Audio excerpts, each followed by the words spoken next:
BCCI এর কেন্দ্রীয় চুক্তির তালিকা কিন্তু এই মুহূর্তে প্রকাশ পেয়েছে। এ প্লাস চুক্তিতেই কিন্তু থাকছেন রোহিত শর্মা এবং বিরাট কোহলিরা। সঙ্গে রবীন্দ্র জাদেজা এবং জসপ্রীত বুমরা এরাও কিন্তু এই প্লাস বিভাগেই রয়েছেন। অন্যদিকে এ বিভাগে জায়গা পেয়েছেন 6 ক্রিকেটার। তারা হলেন মোহাম্মদ সিরাজ, কেএল রাহুল, শুভমান গিল, মোহাম্মদ শামি, ঋষভ পান্থ, হার্দিক পান্ডিয়া। পন্থ গত বছর কিন্তু বি বিভাগে ছিলেন, এবার তিনি এ বিভাগে উঠে এসছেন।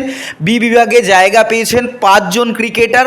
তারা হলেন সূর্যকুমার যাদব, কুলদীপ যাদব, অক্ষর প্যাটেল, যশস্বী জয়সওয়াল এবং শ্রেয়াস আইয়ার। অন্যদিকে সি বিভাগে জায়গা পেয়েছেন 19 জন ক্রিকেটার।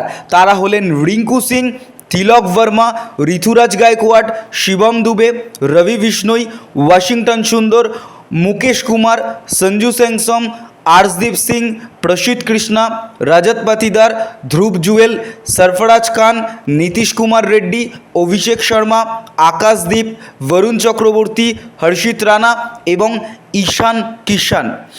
এই হলো কিন্তু টোটাল বিসিসিআই এর কেন্দ্রীয় চুক্তির তালিকা।